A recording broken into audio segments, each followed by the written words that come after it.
आप देख रहे न्यूज इंडिया, आपके साथ मैं हूं चारुल शर्मा। हरियाणा का रिजल्ट चौंकाने वाला नहीं है, हैरान भी नहीं करता। अगर आप बीजेपी की राजनीति और रणनीति को करीब से जानते हैं तो फिर हरियाणा का रिजल्ट उसी का नतीजा है। दरअसल चुनाव में कांग्रेस ने किसान, जवान और पहलवान का मुद्दा खूब उछाला। खासकर किसानों के मुद्दे पर कांग्रेस ने बीजेपी को खूब घेरा। यहां तक कह दिया कि अगर हरियाणा में कांग्रेस की सरकार बनती है तो अपनी मांगों को लेकर शंभू बॉर्डर पर बैठे किसानों को दिल्ली जाने के लिए हरियाणा की सीमाएं खोल दी जाएंगी।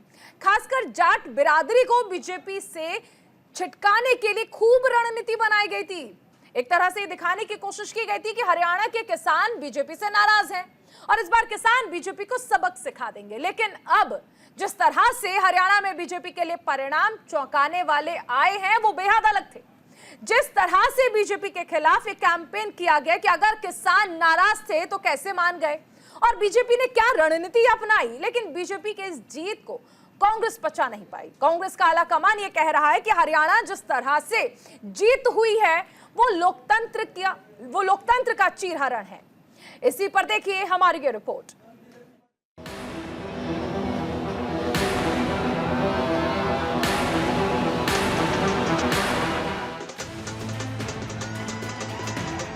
हरियाणा विधानसभा चुनाव के नतीजे बेहद चौंकाने वाले रहे। कांग्रेस की जीत तय मानकर चल रहे पार्टी नेता और कार्यकर्ता नतीजा देखकर स्तब्ध रह गए।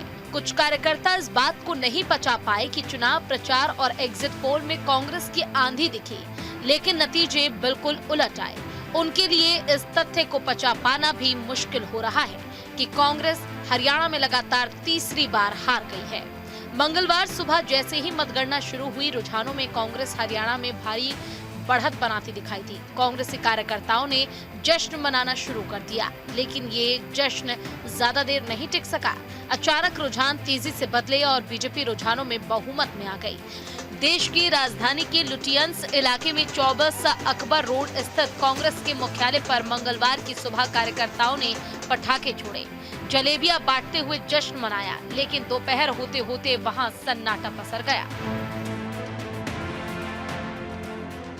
मैं हरियाणा के 2 करोड़ 80 लाख लोगों का दिल से धन्यवाद करता हूं और अपने लोकप्रिय प्रधानमंत्री, विश्व के नेता आदरणीय नरेंद्र मोदी जी, ये पूरा का पूरा श्रेय मैं आदरणीय मोदी जी को देता हूं।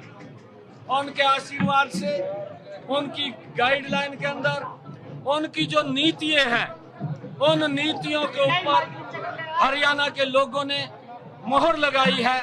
मैं हरियाणा की जनता का जहां दिल से धन्यवाद करता हूं, उनको प्रणाम करता हूं, वहीं आदरणीय प्रधानमंत्री जी के नेतृत्व में जो ये तीसरी बार हरियाणा की ऐतिहासिक जीत हुई है, इसके लिए भी मैं प्रधानमंत्री जी का धन्यवाद करता हूं। हरियाणा में बीजेपी की जीत निश्चित रूप से अप्रत्याशित है। अप्रत्याशित इसलिए कि 10 साल सत्ता में रहने के बाद पार्टी के सामने एंटी इनकम्बेंसी थी। टिकट बंटवारे के बाद पार्टी के कई नेताओं ने खुलकर बगावत कर दी थी। एग्जिट पोल में भी बीजेपी की हार की संभावना जताई गई। इन सब के बावजूद बीजेपी की जीत निश्चित रूप से बहुत खास है।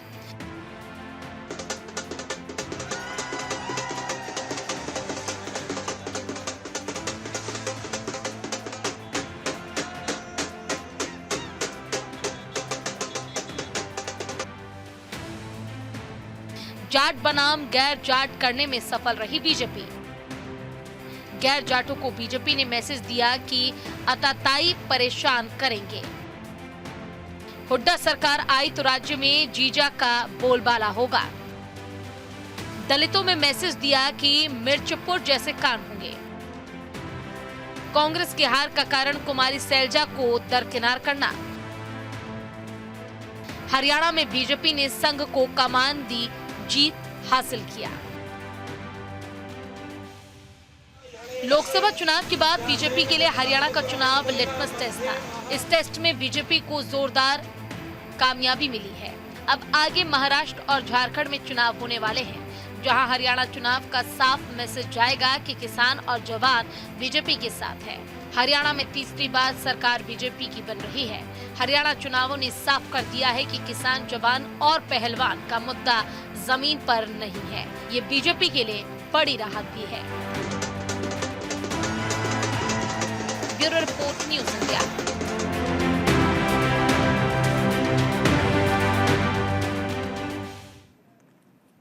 तो आज ये जो नतीजे आए हैं, इस पर कैसी हैं प्रतिक्रियाएं? हमारे साथ चर्चा करने के लिए प्रोफेसर कुमार जुड़ गए हैं स्टूडियो में, राजनीतिक विश्लेषक हैं।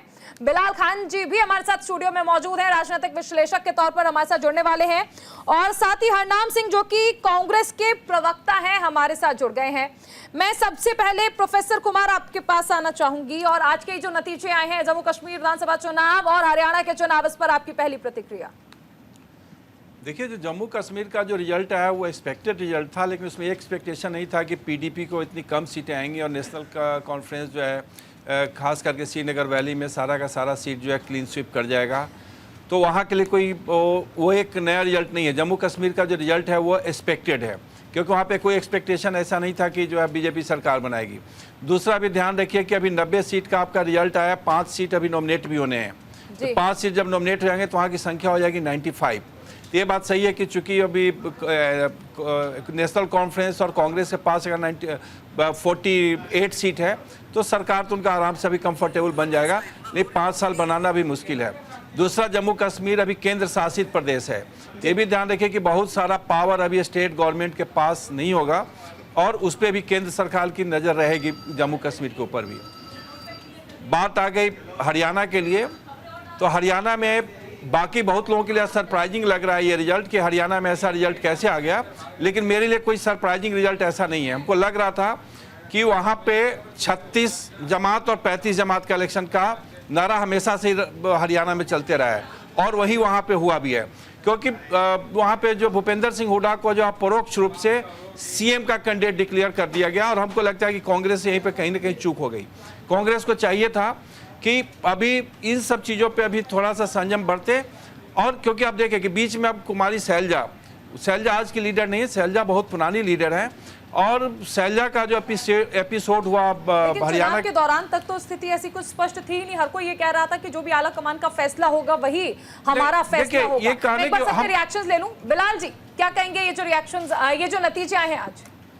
देखिए, ये जो नतीजे आए हैं ये तो दरअसल में कुछ चीज़ें हैं जो कांग्रेस से गलतियां हुई हैं, जो आपसी जो इनका कलह थी, आपस में जो डिस्प्यूट था, चाहे वो शैलजा जी हों, हुड्डा जी हों और जिस तरीके से आपने कहा रणदीप सुरजेवाला जी हों, तो कहीं ना कहीं कांग्रेस को एकजुट होकर इसमें लड़ाई लड़नी थी, लेकिन कहीं ना कहीं इस चीज़ में विफल रहे, क्योंकि जो किसानों की बात थी, जो पहलवानों की बात थी, जो नौजवानों की बात थी, जो वहाँ दिख रहा था, तो सबको ये हैरान करने वाले नतीजे हैं। हम सबको ये लगा था कांग्रेस की सरकार आसानी से बन जाएगी।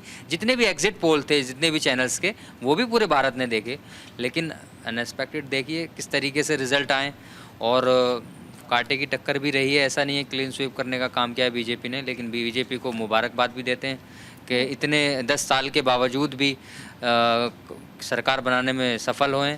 और आगे जाके मैं ये कहूँगा कि जितनी भी सारी चीज़ें चल रही हैं, जो असल के मुद्दे हैं, उन पे अगर काम करेंगे तो सही रहेगा। लेकिन कहीं ना कहीं कुछ चीज़ें जो तुष्टीकरण की राजनीति करने वाले लोग हैं, 80-20 शमशान कब्रिस्तान कटेंगे नहीं बटेंगे, प्रधानमंत्री भी इस तरीके के स्टेटमेंट दे गए अभी, और योगी जी ने लगातार इस तरीके के स्टेटमेंट दिए। और कुछ मुद्दे जो हैं कांग्रेस ने जो है, आपने देखा होगा कि पहलवानों को लेके, चाहे वो जंतर मंतर पे पहलवानों को सपोर्ट करने का काम हुआ हो, उसके बावजूद भी इस तरीके के जो रिज़ल्ट हैं बहुत चौंकाने वाले रिज़ल्ट हैं। लेकिन अभी भी कुछ जो अंदरूनी चीज़ हैं, जो इनका डिस्प्यूट है, उनको जब तक ख़त्म नहीं किया जाएगा प्रॉपर तरीके से, कांग्रेस पार्टी की सरकार नहीं बनेगी। क्योंकि राहुल जी ने एक संदेश दिया था कि एकजुट होकर लड़ाई लड़नी है, लेकिन फिर भी इनमें आपस में जो कलह थी वो खुल गई है। इसी वजह से आज ये नतीजे, कहीं आप ये मानते हैं कि जो अंदरूनी खींचतान थी वो कांग्रेस के लिए भारी पड़ी है। हमारे साथ कांग्रेस के प्रवक्ता भी जुड़े हुए हैं। हरनाम सिंह जी, देखिए बिलाल जी भी ये कह रहे हैं कि कहीं ना कहीं अंदरूनी खींचतान जो है वो भारी पड़ गई और इसीलिए कांग्रेस को हार का सामना करना पड़ा हरियाणा में। नमस्कार मैम। ऐसा है कि देखिए, मैं अभी परसेंटेज को देख रहा था, तो परसेंटेज तो जो हरियाणा की है कांग्रेस के, हमारी जो परसेंटेज है 39.5% है, और भारतीय जनता पार्टी को भी जो वोट प्रतिशत मिला वो 39.87% है। यानी कि परसेंटेज जो वोट है उसमें कोई बहुत फर्क नहीं है। बात जहां तक रही कि इस चुनाव के नतीजे पूरे देश को चौंकाने वाले, अप्रत्याशित और आश्चर्यजनक है।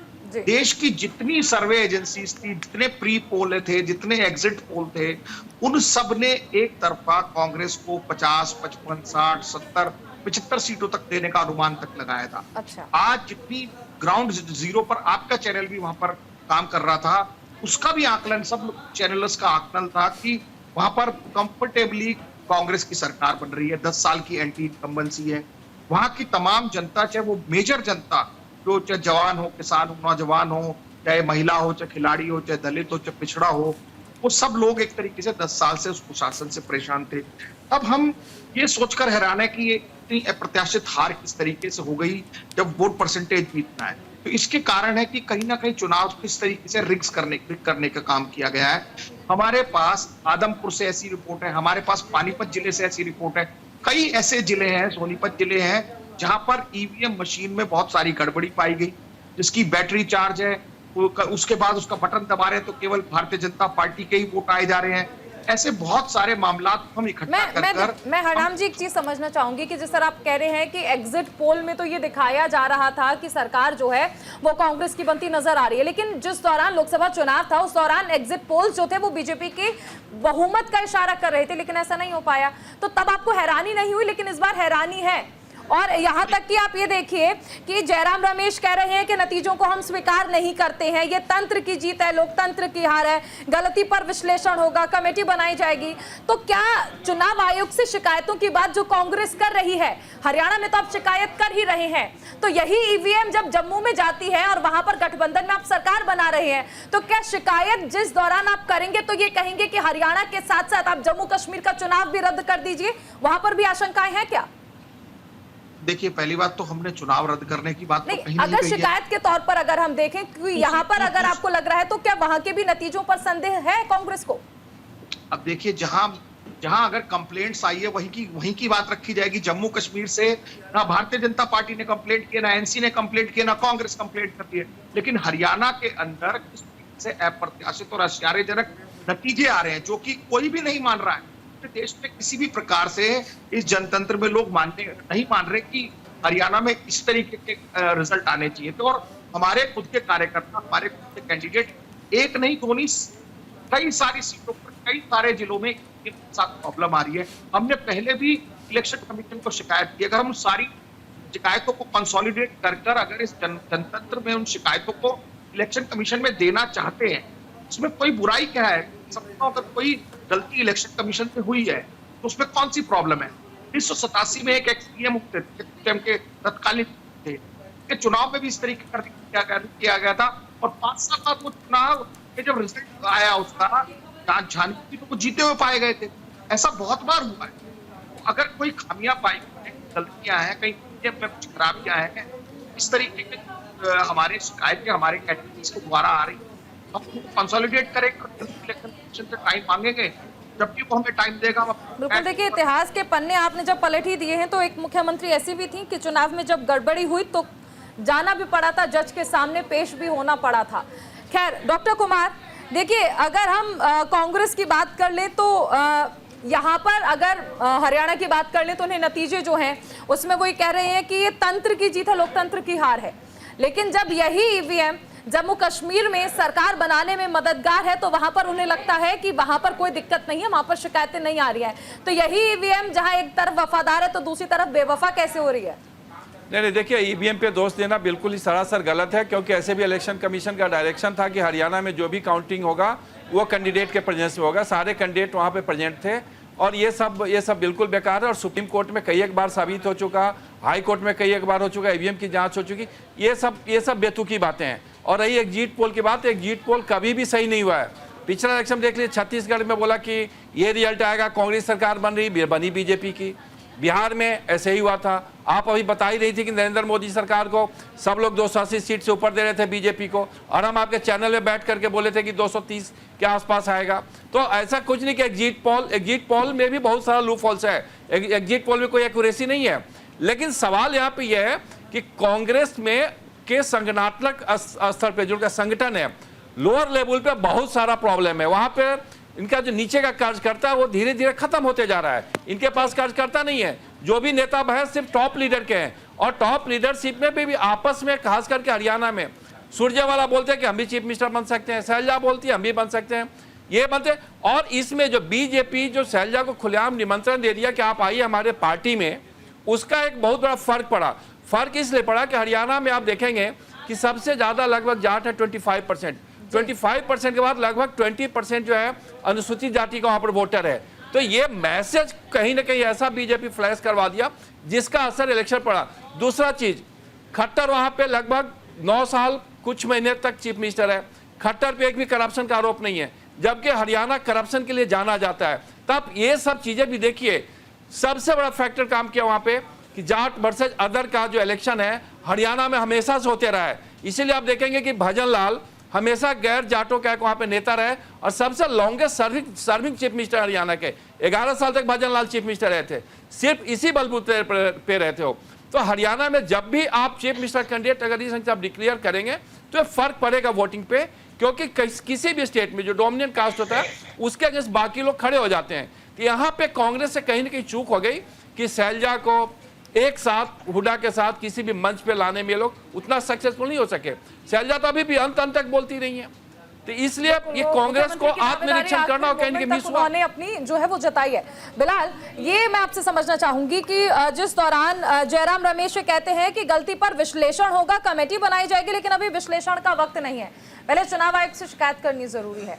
तो ये अलग अलग जगह पर जो नतीजे कहीं स्वीकार हैं तो कहीं दरकिनार हैं, इस पे आपका रिएक्शन? देखिए, कहीं ना कहीं कांग्रेस पार्टी के जो वरिष्ठ नेता हैं उनको विचार करना पड़ेगा। हर चीज़ ईवीएम का नहीं होता है, हर चीज़ पे ईवीएम पे ठीकरा फोड़ना सही नहीं है। लेकिन कहीं ना कहीं जब वक्त था, जब अगर आम आदमी पार्टी का आपको मालूम है, जिस तरीके से अभी प्रवक्ता ने बताया, कांग्रेस पार्टी 39.23% जो है कांग्रेस का वोट है, 39.08%, मतलब 3 से 4 पॉइंट पर ही इतना है, मतलब बराबर ही है, 50-50 है वोट परसेंटेज का, मैं आपको बता रहा हूँ। लेकिन अगर आम आदमी पार्टी का जेजेपी से ज़्यादा वोट है, 1% वोट है पूरा, अगर ये वहाँ पर अलायंस कर लेते ना तो आज नतीजे कुछ और होते। लेकिन इनकी एरोगेंस, जो वहाँ लोकल लीडर्स हैं, चाहे हुड्डा जी हों, चाहे रणदीप सुरजेवाला जी हों, कुमारी शैलजा हों, वो ये चाहते हैं कि वो नहीं होना चाहिए, जबकि सेंट्रल चाहता था कि आम आदमी पार्टी से गठबंधन हो जाए। अगर उससे गठबंधन हो जाता तो आज ये नतीजे नहीं होते, और आज नतीजे जो है कांग्रेस के पक्ष में होते। ये गलतियाँ कहीं ना कहीं कांग्रेस को एक्सेप्ट करनी पड़ेंगी, क्यों ज़रूरी है, क्योंकि किस तरीके से पूरे देश में और हर जगह पहले भी हमें दिख रहा था कि 10 साल के अंदर न किसानों के हो चुके, किसानों के 3 कानून की जो बात थी उसे वापस लाने की बात कंगना रनावत ने किया। फिर पहलवानों को इन्होंने किस तरीके से क्या देखा, जंतर मंतर में बिठाने का काम किया। इनके नेता जो लगातार इनके खिलाफ बोलते रहे। फिर नौजवानों की बात आई, बेरोजगारी की बात, बहुत सारे मुद्दे थे जिन पर इनको घेरा जा सकता था, लेकिन वो मुद्दे नहीं। ओवर कॉन्फिडेंट, कहीं ना कहीं मुझे ऐसा लगता है बहुत ज़्यादा ओवर कॉन्फिडेंट हो चुका था कांग्रेस को। लगातार से ज़मीनी जो हकीकत थी, ज़मीन पे अगर इतनी मेहनत कर लेते जितना कॉन्फिडेंट था, हाँ है उल्ला मचा के जीत गए, इतनी सीटें आ गए, तो कहीं ना कहीं वो फ़ायदा बंद हो सकता था। लेकिन इनको अपनी गलतियों से सीखना होगा। किस तरीके से वहाँ बैठ के AICC के अंदर बैठ के कुछ भी बयानबाजी करते थे, ये नहीं चलेगा। जो हकीकी है, जो राहुल गांधी जी की सोच है, जो लगातार राहुल गांधी जी लोगों के बीच में जाके बता रहे हैं और कह रहे हैं कि किस तरीके से कांग्रेस की विचारधारा को आगे रखना चाहिए, जो मुद्दे उठा रहे हैं वो उन मुद्दों को लोकल लीडर नहीं उठा पाए, चाहे हुड्डा जी हों, शैलजा जी हों। आपने देखा होगा कि हुड्डा जी की रैली में शैलजा जी नहीं आती थी, वो गायब होती थी। दलित वोटों पर डेंट पड़ने का काम हुआ ना, कितनी सीटों को नुकसान हुआ है। अगर आप लेके साथ चलते, ये तीनों लीडर को एक साथ, यात्रा भी जब स्टार्टिंग हुआ था, इलेक्शन की कैंपेनिंग स्टार्ट हुई थी, तो एक लीडर अलग यात्रा निकाल रहे हैं, शैलजा जी अलग निकाल रहे हैं, हुड्डा जी अलग निकालते हैं, ये कोई रणनीति का हिस्सा नहीं होता। ये तो बांटने की, जो उनके फॉलोवर्स होंगे, जो उनके जितने भी लोग साथ चलते हैं अलग अलग तरीके से, तो ये बढ़ गए ना। बटना नहीं था, एक साथ अगर होते तो आज निर्णय अलग होता। आम आदमी पार्टी इन्होंने मिस्टेक करी, उनके साथ अलायंस होता तो आज कांग्रेस की सरकार बनी होती। हरनाम जी, देखिए ना, अगर एक साथ चुनाव लड़ते तो नतीजे कुछ और हो सकते थे, ये हमारे जो पॉलिटिकल एनालिस्ट हैं उनका ये मानना है, क्योंकि आपकी तरफ से तो तमाम गारंटियां दी गई थी, एमएसपी पर कानून बनाने की बात भी कही थी, यहां तक कि ये भी कहा था कि बुजुर्गों को 6,000 पेंशन दी जाएगी, 500 रुपए में गैस सिलेंडर देने की बात कही थी, गरीबों को 25 लाख का मुफ्त इलाज करने की बात कही थी। ये तो आपकी गारंटी है, लेकिन इसके बावजूद किसानों का मुद्दा उठाया गया, पहलवानों का मुद्दा उठाया गया, तमाम मुद्दे उठाए, एंटी इनकम्बेंसी का फैक्टर जिसे आप कहीं ना कहीं कैश कर सकते थे। ये तमाम कमियां आपको नहीं लगता कि ग्राउंड जीरो पर अगर आप देखें तो ये कमियां रही हैं कांग्रेस की, जिस वजह से नतीजे आपके पक्ष में नहीं आए? देखिए पारुल जी, आप जो कह रहे हैं, पहली बात तो मैं अपने जो राजनीतिक विश्लेषक है उनकी बता दूं कि जो वो कह रहे हैं कि आम आदमी पार्टी से हमने समझौता नहीं किया। आम आदमी पार्टी को हमने 5 सीटें ऑफर की थी, जिन पर वो कुरुक्षेत्र पार्लियामेंट हमारा उनके साथ अलायंस हुआ था पिछले अभी पार्लियामेंट के चुनाव में, जिसमें 10 सीटों में से 5 सीटें कांग्रेस पार्टी जीती और 5 सीटें भाजपा जीती। आम आदमी पार्टी कुरुक्षेत्र की सीट 1 सीट नहीं जीत पाई, जिसमें कि कांग्रेस के लोगों ने वहां उनकी मदद की। हमने उनको उन 5 सीटों पर ऑफर दिया जहां सबसे ज्यादा आम आदमी पार्टी को वोट मिला। उसके बावजूद अगर उन्होंने हमारे साथ समझौता नहीं किया, हम वो अपनी ज्यादा सीटें मांग रहे थे, तो इसका कहीं ना कहीं ठीकरा कांग्रेस पर फोड़ने की वो कांग्रेस पर कैसे फोड़ा जा सकता है, पहली बात। दूसरी बात, उनका अगर आप देखिए कि सबसे कम वोट परसेंटेज जो है वो हरियाणा में आम आदमी पार्टी का है, 1.79% केवल उनका है जो उन्हें टोटल वोट शेयर मिला है। तो आप सोचिए, और वो सीटें मांग रहे थे 12। तो ये कहीं ना कहीं एक राजनीतिक पार्टी आकलन करती है कि इस पार्टी का कितना आधार, कितना जनाधार वहां पर है, उसके अनुसार उसको टिकटें दी जाएंगी।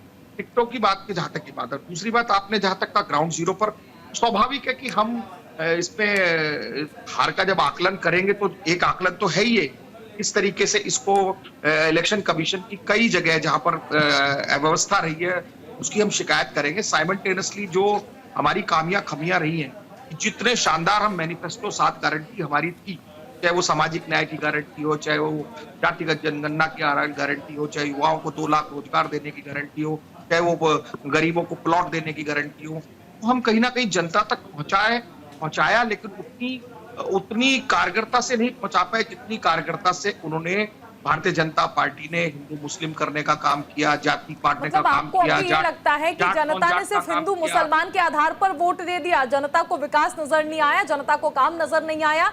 10 साल में सिर्फ हिंदू मुसलमान करवाकर ही बीजेपी जीत पाई? आपको लगता है कि जनता हमारे देश की इतनी नासमझ है कि उसे ये समझ नहीं आता कि कौन उसे भिड़ा रहा है, कौन तुष्टीकरण कर रहा है और कौन विकास कर रहा है? जनता इतनी नासमझ है? आप देखिए, आप पूरे चुनाव में देखिए, योगी आदित्यनाथ सीएम आए, नड्डा जी आए, अमित शाह जी आए, खुद स्वयं प्रधानमंत्री जी आए, उन्होंने अपने हर भाषण में कहा बटोगे तो कटोगे, आप सब इकट्ठे हो जाओ। मैं रोकना चाहूंगी आपको, हमारे साथ बीजेपी के जो प्रवक्ता हैं विधु रावल जी, वो जुड़ गए हैं। विधु रावल, यहाँ पर जो कांग्रेस के प्रवक्ता हैं हरनाम जी, वो ये कह रहे हैं कि हिंदू मुसलमान कराकर आप जीत गए हरियाणा। पारुल जी, आपको नमस्कार, और आपके माध्यम से जो भी हमारा शो देख रहे हैं सभी दर्शकों को और हमारे जो साथी पैनलिस्ट हैं उनको भी विनम्र नमस्ते। मैं उम्मीद कर रहा हूं मेरी आवाज ठीक ठाक आ रही है। जी बोलिए। देखिए, जो लोग हरियाणा को बिल्कुल नहीं जानते वो इस प्रकार की बेतुकी बेहुदगी वाली बातें कह सकते हैं। वैसे हरियाणा को ना जानने वाले बहुत वैसे भी आजकल खूब दिख रहे हैं। हरियाणा के अंदर आते हैं, जलेबियों की फैक्ट्री बनाते हैं और उसके बाद जो है निकल जाते हैं। किस प्रकार की बातचीत कर रहे हैं? यहाँ तो उल्टा बोलबाला इस बात को था कि मेवात के अंदर कांग्रेस के वही विधायक जो कि नू हिंसा के जो है सबसे प्रमुख आरोपी हैं, वो ये कह रहे थे कि एक बार कांग्रेस की सरकार आ जाएगी, हिंदुओं को चुन चुनकर मेवात से बाहर निकलना पड़े। बात तो ये हो रही थी, लेकिन हमने तो उसको भी कोई तूल नहीं दिया। तूल तो इस बात को था कि जिस प्रकार से हरियाणा ने देखा कि 2014 के बाद भारतीय जनता पार्टी के शासनकाल के आने के तुरंत बाद जो है हरियाणा को जातिवाद, क्षेत्रवाद, वंशवाद, परिवारवाद से मुक्ति मिली और साथ साथ भ्रष्टाचार पर बहुत बड़ा अंकुश लगा। वो हरियाणा ने देखा। पर्ची और खर्ची के बिना यहाँ पर हरियाणा में नौकरी नहीं मिलती थी। जो लोग हरियाणा को नहीं जानते वो नहीं समझ सकते हम लोगों का दर्द, किस प्रकार से यहाँ पर गरीब को नौकरी करने का अधिकार ही नहीं दिया हुआ था कांग्रेस पार्टी ने। जिसके पास पर्ची हो, पर्ची यानी सिफारिश, 10 साल का हिसाब तो दे दीजिए भाई साहब, पर्ची खर्ची की बात कर रहे हैं। बिलाल खान, आप मेरे बीच में ना बोले, मैं बहुत देर में जुड़ा हूं। आप राजनीतिक विश्लेषक हैं, उसी तर्ज पर है ना, कम से कम अपने नाम का तो लिहाज कर लीजिए। चलिए ठीक, अब मेरी बात को पूरा करने दीजिए। आप हरियाणा को नहीं जानते, मेरी नजर से समझ लीजिए हरियाणा क्या है। देखिए, जिन पर्ची और खर्ची की बात है, पर्ची का मतलब सिफारिश। कांग्रेस के सिटिंग विधायक जो अब की बार प्रत्याशी थे एनआईटी फरीदाबाद से, नीरज शर्मा, वो क्या कह रहे थे, भाई हमें ये मेरिट वेरिट समझ नहीं आती। ये मैं उनके शब्द कोट कर रहा हूं, यूट्यूब पे इजिली अवेलेबल है ये वीडियोस। हमें मेरिट वेरिट समझ नहीं आती भाई, और हम 50 वोट पर 1 नौकरी देंगे। ये नौकरियों के बंदर बांट नहीं है क्या? यानी जो वोट देगा उसको नौकरी देंगे। उनके साथ के बिल्कुल पास के विधायक, मतलब उनके साथ, यानी देखिए, कुल मिलाकर ये कहा जा सकता है कि कांग्रेस के काफी लूप होल्स रहे हैं, जिस वजह से आज नतीजे उनके फेवर में नहीं आए। मैं वापस आऊंगी और आपका जो जवाब है उसे हम पूरा करेंगे, साथ ही जो और मेहमान है उनके पास भी जाएंगे, लेकिन अब एक बहुत छोटे से ब्रेक के लिए हमें रुकना है। बने रहिए न्यूज़ इंडिया के साथ।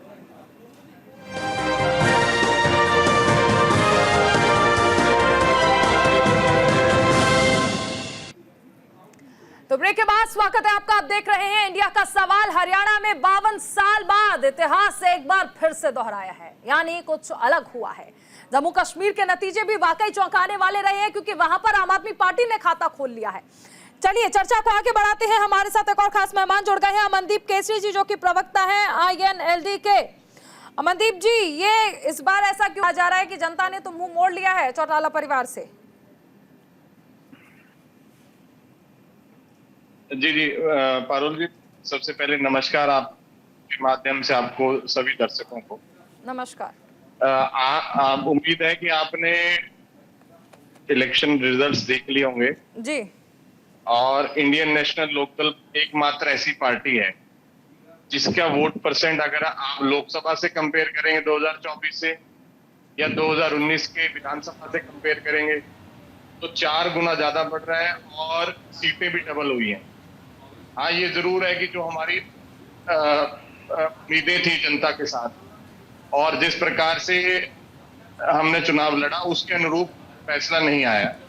और ये जो सीधा सीधा मैंडेट है, ये भारतीय जनता पार्टी की जीत नहीं है, ये केवल भूपेंद्र सिंह हुड्डा की हार है। ये भूपेंद्र सिंह हुड्डा के अहंकार की हार है। जो भूपेंद्र सिंह हुड्डा ना तो खुशियों को साथ लेने में सहमत थे, जो भूपेंद्र सिंह हुड्डा भारतीय जनता पार्टी की नीतियों में हाँ मिलाते रहे।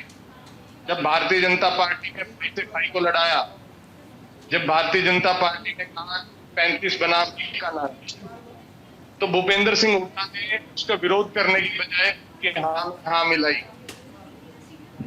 टिकटों का वितरण हो, टिकटों का आवंटन हो, पूरे का चुनावी कैंपेन आपने देखा कि भूपेंद्र सिंह हुड्डा ने अपने हाथ में लिया, कांग्रेस की कमान को प्रेशराइज किया। और जिस हरियाणा में 3 पहले जहां कांग्रेस 40 से ज्यादा विधानसभा सीटें जीत रही और मोदी जी की कांग्रेस की हार की वजह क्या रही है, हुड्डा जी ने क्या किया, ये सब तो हम चर्चा कर चुके हैं। हम आपसे पूछ रहे हैं कि आप ये जो 2 सीटें जीते हैं, क्या ये मान लिया जाए कि जनता ने अब आपकी पार्टी से, परिवार से, चौटाला परिवार से नाराजगी दिखाई है, मुंह मोड़ लिया है? मैं पारुल जी आपसे ये पूछ रहा हूं कि हमारा दुगना हुआ है या कम हुआ है? मैं तो आपको कह रहा हूं कि हमारा तो % भी % से ऊपर जा चुका है। आप कह रहे हैं मुंह मोड़ लिया है, या कम हुआ है? जो पहले इस बात का जवाब दे। परसेंटेज की बात करें, हम सीट्स की बात कर रहे हैं, क्योंकि वोट परसेंटेज को लेकर तो कांग्रेस भी बहुत आश्वस्त थी कि देखिए हमारी तो वोट परसेंटेज बढ़ गई है, लेकिन जीत किसकी हुई है, सत्ता की चाबी किसे मिली है? या वोट परसेंटेज से नहीं कह सकते हैं कि हमारा वोट परसेंटेज ज्यादा है तो सत्ता की चाबी हमें मिलनी चाहिए। डॉक्टर कुमार, यहाँ पर हम ये देख रहे हैं कि जब नहीं मिलता है तो ये कह दिया जाता है कि वोट परसेंटेज तो हमारा कम से कम आगे है, लेकिन जीतने के लिए तो सीट्स ही देखी जाएंगी ना। तो सीट्स भी डबल हुई है ना। देखिए, ये राजनीति में सब बेतुकी बातें हैं। मैं तो ये बोल रहा हूं, मनदीप जी, शुभकामनाएं। डॉक्टर कुमार, मैं ये बोल रहा हूं कि INLD की हालत इसलिए खराब हो गई हरियाणा में कि पहले देवीलाल एक जाने माने नेता थे, पूरे all over India, pan India पे उनकी एक पहचान थी, हरियाणा में उनकी पहचान थी। कई एक बार वो चीफ मिनिस्टर बने, लेकिन वे जाने के बाद इनके परिवार का जो आपसी बिखराव हो गया, उसके बाद जो है लगभग खत्म हो गई है। INLD अलग है, JJP अलग है, कई एक साल लोग अलग अलग इलेक्शन लड़ रहे हैं, तो इसका फर्क पड़ रहा है परिवार के ऊपर। तो इसलिए हम ये नहीं बोल सकते कि INLD आज के डेट में कोई वहाँ पे है। ठीक है, अगले इलेक्शन तक अगर INLD उभर के आता है, अगर सारा परिवार अगर इकट्ठा हो जाए, किसी एक को अगर सर्वमान्य नेता बना दे लोग कि यही इस परिवार को चलाएंगे, तो हो सकता है कि ये पार्टी रिवाइव करेगी। अदरवाइज आज के तारीख में, क्योंकि मॉडर्न जमाने में आज के रिजल्ट्स में साफ हो गया है ना, चौधरी देवीलाल की विरासत को केवल चौधरी अभय सिंह चौटाला ही चला रहे हैं। ये हर इलेक्शन में परसेप्शन बदलते रहता है। पिछला बार JJP के था, इस बार JJP बाहर हो गई, इस बार आप आए, अगला इलेक्शन फिर कुछ और होगा। ये विरासत की लड़ाई अब आज करके मॉडर्न जमाने में ऐसे नहीं चलता है। पहले आप लोग अपने इकट्ठा हो जाइए। हम यहाँ पे दूसरी आपकी जानकारी के लिए मैं बता दूं, 1987 के अंदर की बात आप कर रहे हैं कि चौधरी देवीलाल मुख्यमंत्री उप प्रधानमंत्री बने, उसके बाद भी ऐसे हालात हुए थे। आप जैसे विश्लेषक कहते थे, लेकिन 2000 के अंदर चौधरी ओम प्रकाश चौटाला ने एकमात्र लेकर के और अपने तीनों भाई उनके खिलाफ थे, लेकिन जनता ने उनको चौधरी देवीलाल का वारिस, राजनीतिक वारिस चुना और फिर से सरकार बनाई। आज जनता का मैंडेट भी यही है। ठीक है, पिछली बार बिखराव हुआ, लेकिन अब केवल राजनीतिक वारिस चौधरी अभय सिंह चौटाला जी हैं। चौधरी देवीलाल के और आदित्य देवीलाल हो, चाहे कोई बात नहीं, आप इसका इंतजार अब 2029 तक कर लीजिए, क्योंकि 2024 तो हो चुका। अब अगले 5 साल में आप लोग तैयारी करें, आप लोग आगे बढ़े। एक बार विधु रावल जी इस पर काउंटर करना चाहते हैं। विधु रावल जी बोलिए। ये कह रहे थे कि कम हो रहे हैं। देखिए, आज आपकी डिबेट सुनकर जी, और कांग्रेस के प्रवक्ता के रूप में जो सज्जन बैठे हैं उनकी बात सुनकर, और इंडियन नेशनल लोकदल की तरफ से जो अमनदीप केसरी जी आए हैं उनकी बात सुनकर, मैं मोटे मोटे तौर पर 2029 के नतीजे भी जो हैं आपकी डिबेट सुनकर ही केवल बता सकता हूं। लगभग हूबहू यही नतीजे आने वाले हैं। शायद भारतीय जनता पार्टी कुछ सीट और बढ़ जाएगी। किस प्रकार से ये लोग सुधरने का नाम ही नहीं लेते। ये लोग जो लेकिन अगर सुधर गए तो फिर सत्ता की चाबी आपको कैसे मिलेगी? नहीं, मैं वो एक अलग सवाल है, वो एक अलग सवाल है। अमनदीप, मैं आपके बीच में नहीं बोला हूँ। अमनदीप प्लीज एक बार उन्हें जवाब पूरा करने दें। खंबा नोचे हैं, मैंने हाथ खड़ा किया था, मुझे टर्न 2029 की बोल करनी है, 24 की करनी है। 29 की बात कर रहा हूँ। अमनदीप जी, 24 का चुनाव तो हो चुका है, 24 का चुनाव तो हो चुका है ना अमनदीप जी? मैं ये चिखाचली नहीं कर सकता। ये लोग, विधु जी आप जवाब पूरा करें आप विधु जी। मैंने इनको धैर्य से सुना, मैंने आपसे अनुमति मांगकर अपनी बात सुनी। जी जवाब पूरा करें। देखिए, ये विषय ये ठीक है, मुझे क्या लाभ में है वो एक बात, लेकिन मोटे मोटे तौर पर जो लोग आंख से दिखती हुई चीज को भी झुठलाना चाहें, उनका और आप क्या कर सकते हैं? ये नहीं कहेंगे कि खुद को एकमात्र इंडियन नेशनल लोकदल के जो सुप्रीमो हैं अभय सिंह चौटाला, वो अपने आप को छाती पर हाथ मार के कहते, हाँ जी, अभय सिंह चौटाला बड़े नेता है ना आपके। आप अगर गलती से आपकी सरकार बनती तो उनको मुख्यमंत्री बनाते ना आप। आपका पूरा मंत्रिमंडल साफ हो गया। आप मुझे बात नहीं कहने देंगे, कुल मिलाकर मुझे बात नहीं कहने देंगे, कुल मिलाकर हम उसके बात नहीं कहने देंगे। अमनदीप जी एक बार जवाब पूरा हो जाने दीजिए, आपको पर्याप्त मौका मिला था ना। ये सीधी बातें करने से मैं जो बात कह रहा हूँ, इनको इंटरेस्ट ही नहीं है, इनको कोई इंटरेस्ट नहीं है। मैं इनके बारे में क्या कह रहा हूँ, इन्हें सुनने में थोड़ा सा इंटरेस्ट नहीं दिखा रही है, थोड़ा सा इंटरेस्ट नहीं दिखा रहा है। इनकी दुर्गति का, अमनदीप, अगर इतना अच्छा आपके परफॉर्मेंस होता पार्टी का, तो जीत की शुभकामनाएं आज हम आपको दे रहे होते ना। आप गलत जीत मिली है, उन्हें लगता है कि कुछ फैक्टर्स हैं। अगर अमनदीप एक बार प्लीज उनका जवाब पूरा होने दें, बिलाल भी कुछ कहना चाहते हैं। जी विधु जी जवाब पूरा करें। असली इश्यूज को एड्रेस करना शुरू करें। ये पार्टियां जमीन पर मेहनत कर सच्चाई की राजनीति करना शुरू करें। नकली लोगों को खड़े कर अलग अलग प्रकार के आंदोलन खड़े करना और पूरे देश में ये नैरेटिव खड़ा करना। भाई तारे, एक मिनट रुक जाएं आप रुक जाएं एक बार, मेरे को मेरी बात कहने दें। मेरा हक है या नहीं मेरी बात कहने का? विधु जी, इस हक से वंचित करना चाहते हो आप? विधु जी देखिए, नकली कैंडिडेट्स, फेक कैंडिडेट्स, ऐसा कुछ अगर आप ना बोले। मैं इसलिए कह रही हूँ कि देखिए, किसी भी पार्टी को किसी कैंडिडेट बनाना है, ये पार्टी की निजी राय होती है, उस पर प्लीज अगर आप कमेंट ना करें। चारुल जी, मुझे मेरी बात कहने दीजिए। मुझे क्या कमेंट करना है ये मुझ पर तय करने दीजिए।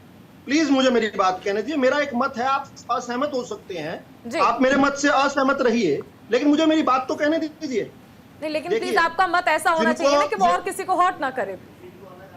चलो, आप अगर हर्ट करते हैं तो मैं आज्ञा आपसे, आपकी डिबेट से आज्ञा ले लेता हूं जी। अगर मेरे को मेरी बात कहने ही नहीं दी जाएगी, कभी वो टोकेंगे, कभी आप टोकेंगे, आधी बात का अर्थ का अनर्थ निकलता है। बात पूरी करने दीजिए तो समझ आएगा मेरा पॉइंट ऑफ व्यू क्या है। अब जवाब पूरा करें।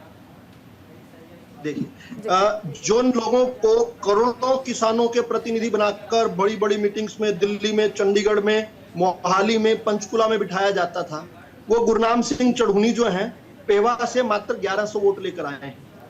वो सबसे बड़े हरियाणा के किसान नेता बताए जाते थे। इन लोगों की पार्टियों के लिए समय समय पर प्रचार करते थे। पिछली बार वो चुनाव लड़े थे पास की सीट लाडवा से, तब वो 1000 वोट लेकर आए थे। ये मैं फिर लगातार बोल रहे हैं।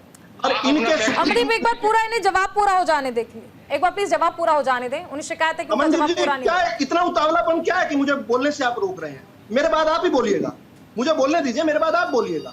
इतना क्या उतावलापन है कि मुझे बोलने नहीं देना चाहते? अभय सिंह चौटाला जो कहते थे मैं पूरे दुनिया का एकमात्र ऐसा आदमी हूं, चुना हुआ प्रतिनिधि, जिसने अपने पद से इस्तीफा दिया, छाती पर हाथ मारकर इस्तीफा दिया किसान आंदोलन के नाम पर। दोबारा चुनाव लड़ने गए थे, तभी मार्जिन आधा हो गया था। खतरे की घंटी तो तब बज जानी चाहिए थी। इन नोटंकियों से काम नहीं चलता। असली विषयों पर आओ, सच्चाई की राजनीति करो। झूठ बोलकर, गुमराह कर कर किसानों का नुकसान तो तुमने किया, कृषि कानूनों को वापस करवा के। अब दोबारा से उस पर आ रहे थे। अब वो व्यक्ति जो है 15,000 वोटों से अपनी पुश्तैनी, अपनी घर की सीट से हारे हैं। एकमात्र सीट जहां पर विधायक थे वहां से 15,000 वोटों से हारे हैं। जो भाजपा 15,000 वोटों से हारे हैं वो 10,000 तक नहीं पहुंच पाई। क्या है? और अभी देखो, बार बार इतना बोलने के बाद आपके चारों जी, आपके मेरे इतना रोकने के बाद भी रुक नहीं पा रहे। इनकी हालत 2029 में क्या होगी दिख रही है ना। 2029 का चित्रण। और दूसरा साथी, खटाखट झूठ बोलने की फैक्ट्री, खटाखट झूठ बोलने की फैक्ट्री लगा दी और आकर प्रयास कर रहे थे हरियाणा की जनता को बरपाने का। नहीं साहब, हरियाणा की जनता बहुत प्रबुद्ध है। हरियाणा की जनता जानती थी कि कांग्रेस का, इंडियन नेशनल लोकदल का वो काला साया नहीं देखना चाहती, आपको चिमटे से भी नहीं छूना चाहती। जब आप बार बार कहते थे कांग्रेस आ रही है, कांग्रेस आ रही है, अरे बदतमीजी हो रही है। अमनदीप केसरी, इस डिबेट में तो कम से कम नहीं बोल पाओगे तुम। इस डिबेट में तो कम से कम नहीं बोल पाओगे, अच्छे से जानते हो। ठीक है, मैं अमनदीप विधु, आप दोनों को मैं पर्याप्त समय दे चुकी हूँ, पर्याप्त समय मैं आप दोनों को दे चुकी हूँ। बिलाल, आप कुछ काउंटर करना चाह रहे थे? देखिए, बीजेपी को पहले, बीजेपी प्रवक्ता को मैं कहूँगा मुबारकबाद देना चाहता हूँ सबसे पहले तो। और फिर मैं ये पूछना चाहता हूँ कि चीफ मिनिस्टर आप किसको बना रहे हैं? नैब सिंह सैनी को बना रहे हैं या अनिल विज को बना रहे हैं, जो लगातार कह रहे हैं? कौन होगा आपका कैंडिडेट चीफ मिनिस्टर का? क्योंकि आपके यहाँ भी लड़ाई है, जिस तरीके से कांग्रेस में कले है चीफ मिनिस्टर को लेके, आपको भी कहीं ना कहीं ये स्थिति का सामना करना पड़ेगा और मुझे इसका जवाब चाहिए आपसे। हमारे हरियाणा के अगले मुख्यमंत्री होने वाले हैं। अगला सवाल पूछिए। क्या बताएं? नैब सिंह सैनी। अच्छा, ठीक है, चलिए ठीक है। लेकिन जो पहलवानों के साथ आपने किया, जो बेरोजगारी है उस पे काम करना है, वो बात ठीक है। आपके साथ सुनिए, पहलवानों के साथ क्या? अरे सुनने का तो मध्यम रखिए मेरे भाई। आप ना किसानों को हो सके बस, चलो ठीक है, धूल में लट लग गया, अच्छी बात है, हम आपको मुबारक है। बहुत जगह से कंप्लेंट्स आई हैं, बहुत सारी चीजें, उसको एनालाइज किया जाएगा। लगभग आधे से ज्यादा राउंड में आपकी एकमात्र जिसको पहलवान मानते ना, और तो कोई पहलवान नहीं है देश में, एक ही पहलवान थी ना।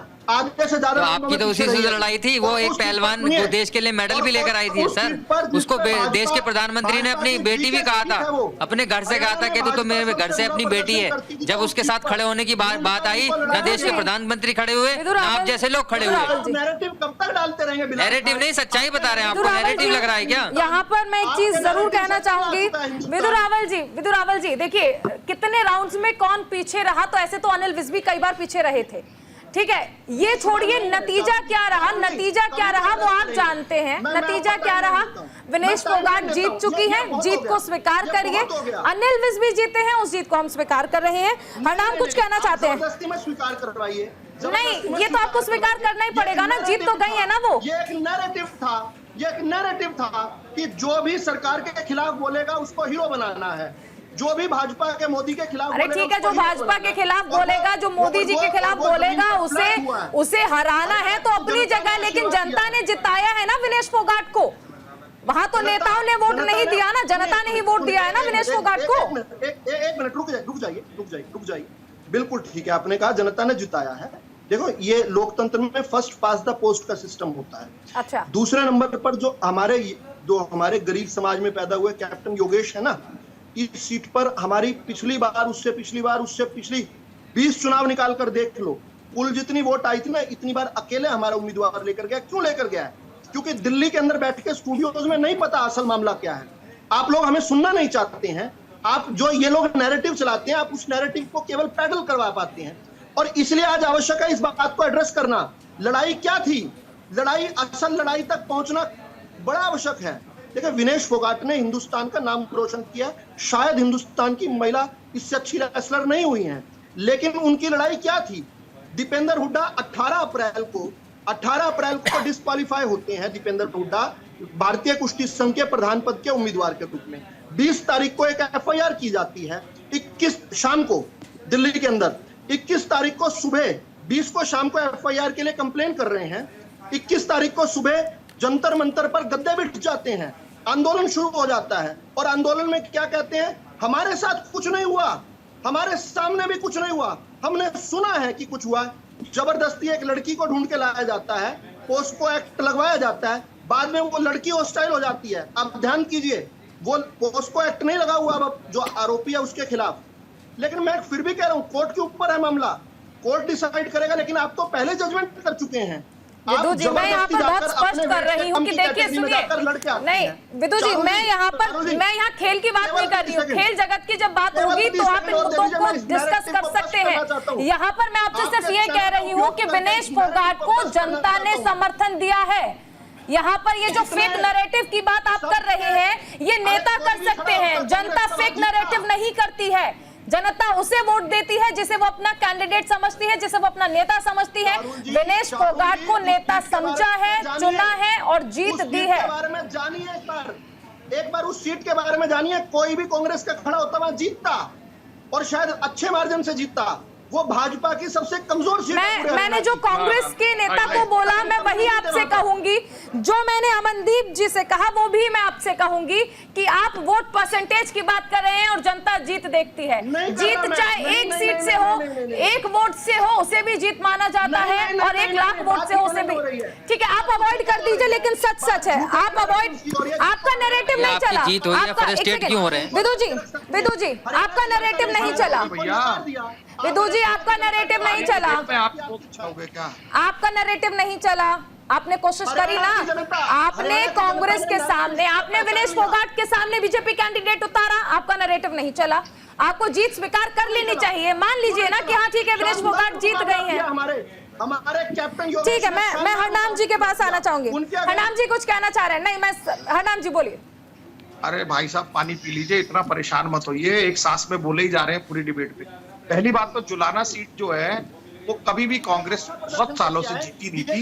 विनेश फोगाट ने वो सीट जीतकर पूरे देश में एक नैरेटिव बनाया कि जो खिलाड़ियों का अपमान हुआ था, खिलाड़ियों के अपमान का बदला लिया गया। अब आप प्लीज चुप तो रहिए भाई साहब, बहुत देर से आप जवाब पूरा करें अपना। दूसरी बात, वो खिलाड़ियों का एक तरीके से मान सम्मान पूरे हरियाणा की जनता ने रखा है। और जहां तक आप बात कर रहे हैं सीटें आगे जाने की, पीछे जाने की, वो तो हम इलेक्शन कमीशन में अपनी शिकायत भी दर्ज करेंगे। लेकिन जो काले कानून 3 किसानों पर आप थोप रहे थे, इस सीटों के हारने जीतने से हम उन काले कानूनों को लागू नहीं होने देंगे। आम खिलाड़ियों पर अत्याचार बर्दाश्त नहीं करेंगे। खिलाड़ियों के साथ जो शोषण हुआ है, उनके साथ व्यभिचार हुआ है, वो नहीं होने देंगे। जवानों के साथ जो अग्निवीर आपने जबरदस्ती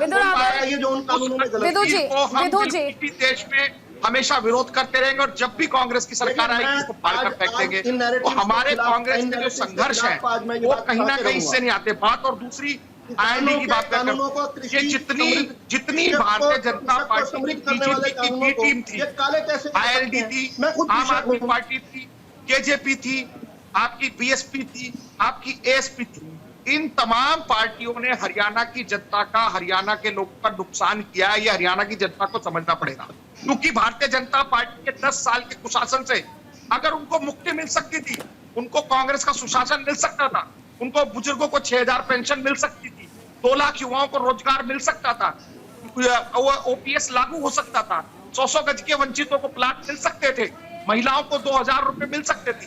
लेकिन कहीं ना कहीं भारतीय जनता पार्टी, बीजेपी की बी टीम, चाहे एलएनडी हो, चाहे जेजेपी हो, चाहे एएसपी हो, चाहे बीजेपी हो, इन सब पार्टियों ने भारतीय जनता पार्टी की मदद कर आज हरियाणियों का नुकसान किया है। और भारतीय जनता पार्टी से मिलकर, इनकी मिलीभगत के साथ मिलकर मैं 2,000 देने वाली थी। हरनाम जी, ठीक है, ठीक है। विदु जी, आप मुझे एक बात बताइए, आप जिस फेक नैरेटिव की बात कर रही हैं, मैं आपसे ये समझना चाहूंगी कि देखिए हरियाणा में आपको जीत मिली है, शुभकामनाएं आपको, लेकिन कश्मीर की बात कर ले तो कश्मीर बदलने की बात कही थी कि घाटी से आतंकवाद खत्म कर दिया है, 370 हटाना एक बहुत अच्छा निर्णय रहा। कश्मीर की बात कर लीजिए, जहां पर 47 सीटें थी, वहां पर बीजेपी का पूरी तरह से सुपड़ा साफ हुआ है, 0 सीटें, खाता भी नहीं खोल पाए हैं। फिर आपका नैरेटिव वहां क्यों नहीं चला? वहां पे भी तो तमाम बातें आपने कही थी। ये सतह से पढ़ना है, ये इसको बोलते हैं आर्म चेयर एक्सपर्टिज्म। अच्छा। अगर आप एक बार डीपली जाएंगी तो भारतीय जनता पार्टी ने ऐतिहासिक प्रदर्शन किया है घाटी में। बहुत अच्छा है, लेकिन आप सीट्स की बात करिए ना, 0 सीट्स। आप मेरे बीच में भी बोलती रहेंगी क्या? आप प्लीज मेरे से चीख के बात मत करिए प्लीज। आप मैंने आपसे नॉर्मली सवाल किया है। आपने मुझे डिबेट में अगर बुलाया है तो मेरी बात सुननी पड़ेगी। आप मुझे अच्छी लगे ना अच्छी लगे, सुननी तो पड़ेगी भाई बात। मेरा पॉइंट ऑफ व्यू है, सुनिए एक बार। देखिए Charul ji, BJP was not expected to win more than 40 seats थे, यही एक्सपेक्टेशन थी मोटे मोटे तौर पर। इसके बावजूद अगर बारामूला में भारतीय जनता पार्टी का कैंडिडेट मात्र 1300 वोटों से हारा है, अगर जहां पर बहुत सारे लोगों ने इलेक्शन का बॉयकॉट करने की बात कही हुई थी, वहां पर जाकर 65% वोटिंग हो गई है, तो ये भारत की जीत है। इसको उस तर्ज पे देखिए। भाजपा ने अच्छा काम किया नहीं किया, इस पर ये द वर्डिक्ट इज आउट। देखिए एक बार, छोटे छोटे बच्चे जिनके हाथ में पत्थर थे, आज स्कूल बैग लिए जो है मुस्कुराते हुए चाहे आप नकार दीजिए, बेशक खो जाइए इस धूल में, जो धूल इन लोगों ने झूठ की धूल भरा रखी है। लेकिन ये झूठ की आंधी चल कहां से रही है? आप मुझे ये तो बताइए ना। बता रहा हूं ना मैं आपको बता रही हूँ, आप लोगों के पास अगर आप जीत जाते हैं तो अच्छा लगता है, जब आपको लगता है कि यहाँ पर सीट नहीं आई है तो आप कहते हैं एक फेक नैरेटिव था जो कि विपक्ष ने फैलाया। मैं तो आपसे ये कह रही हूँ, बीजेपी सुपड़ा साफ रही है, a big 0 you got it. यही तो हम कह रहे हैं कि वहां पर कहां गया, इतने सारे वादे जो थे वो सीट्स में कन्वर्ट क्यों नहीं हो पाए? वोट परसेंटेज बढ़ा, बहुत अच्छी बात है। इसका जवाब आपको भी पता है, मुझे भी पता है, आपके राजनीतिक विश्लेषक बिलाल खान को भी पता है। नहीं, बिलाल खान को क्या पता है? ये मेरा वो नहीं है ना, this is not my cup of T, that is not my cup of T कि बिलाल खान को क्या पता है। भाई आपको तो हम मुबारकबाद दे रहे हैं, इतने फ्रस्ट्रेट क्यों हो रहे हैं आप लगातार? मैं डॉक्टर कुमार से एक छोटा सा रिएक्शन ले लूं। डॉक्टर कुमार, क्या अपनी जीत पच नहीं रही है? बिलाल एक सेकंड। डॉक्टर कुमार, सवाल ही पूछने हैं, मैं आपसे नमस्ते करके निकलता हूँ। मैं अगली डिबेट्स है कुछ, मैं लगातार सुबह से डिबेट्स में हूँ, आपके साथ जुड़ा था ताकि मैं अपना पॉइंट ऑफ व्यू रख पाऊँ। अगर आपने सवाल ही सवाल पूछने हैं, केवल मेरा उत्तर सुनना ही नहीं है, तो good luck to you. Thank you. क्या? अरे भैया सुन के तो जाइए, कहाँ भाग रहे हैं अभी? चलिए ठीक है, थैंक यू। कश्मीर में तो सुनिए, भाग क्यों रहे हैं आप? कोई नहीं डॉक्टर कुमार, यहाँ पर हम ये क्यों देख रहे हैं कि जो भी हमारे साथ गेस्ट जुड़ रहे हैं, यहाँ पर हम तो बात सीट्स की कर रहे हैं ना, कि वोट परसेंटेज बढ़ना अच्छी बात है, शुभकामनाएं उसके लिए कि जनता ने और ज्यादा संख्या में आपको वोट किया है। लेकिन जब हम सीट्स की बात करते हैं तो सीट्स डिसाइड करती है ना कि किसे सत्ता की चाबी देनी है, किसे नहीं। यहाँ पर हर कोई ये बात कहकर खुद को डिफेंड कर ले रहा है कि हमारा वोट परसेंटेज बढ़ गया, सीट भले ना बढ़ी हो।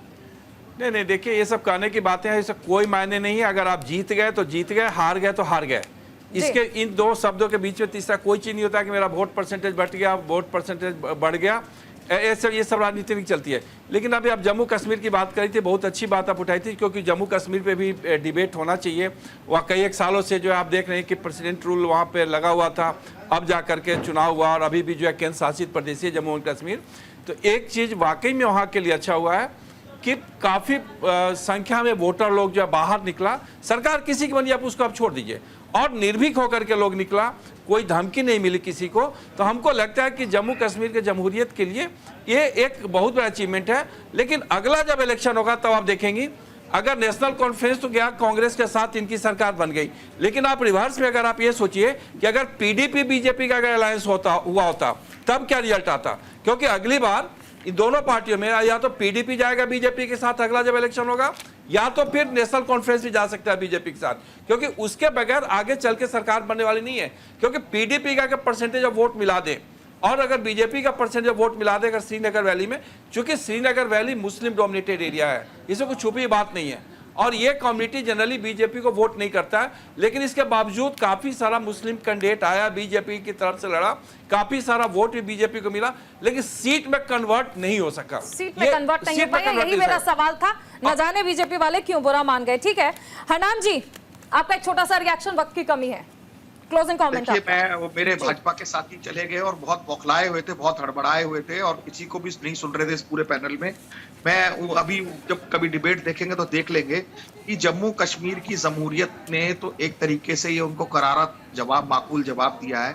इतने सालों बाद पूरे देश के इस इतिहास में कभी ऐसा नहीं हुआ कि एक राज्य को यूनियन टेरिटरी बना दिया जाए, और उसके बावजूद इतना शानदार वहां पर मैंडेट जम्मू कश्मीर की जनता ने दिया, उनका हम दिल से धन्यवाद करते हैं। और भारतीय जनता पार्टी इसमें अगर वहां खुश है कि वो वहां पर सीटें ले आई है तो खुश रहे, विपक्ष में रहे। हम यहाँ 39% और 39% दोनों लोग लेके आए हैं, तो उसमें वो अपनी जीत बता रहे हैं, और वहां वो 29 सीट केवल ले पाए हैं, और हमारा जो गठबंधन है वो 48 सीटें लेकर आया है। उसके बावजूद भी उनको लग रहा है कि वो वहां उनकी जीत हुई है, तो उनको मुबारक हो। लेकिन मैं आपके चैनल के माध्यम से जम्मू कश्मीर की जनता का बहुत बहुत धन्यवाद करता हूं, कांग्रेस पार्टी और एनसी की तरफ से, कि उन्होंने एक बहुत अच्छा निर्णय लिया है। ये एक तरीके से लोकतंत्र जनतंत्र को बहाल करने वाला निर्णय है। देखिए, कहीं जीत होती है, कहीं हार होती है। एक छोटा सा क्लोजिंग कमेंट बिलाल, आपका डिबेट क्लोज करने का वक्त हो गया, एक छोटा सा कमेंट। देखिए, यही कहेंगे कि जो कांग्रेस की गलतियां हुई हैं उससे सीखना पड़ेगा आगे जाके, और ये बिल्कुल ज़रूरी भी है कि अगर आप सीखेंगे नहीं तो नेक्स्ट टाइम किस तरीके से इलेक्शन को जीतेंगे।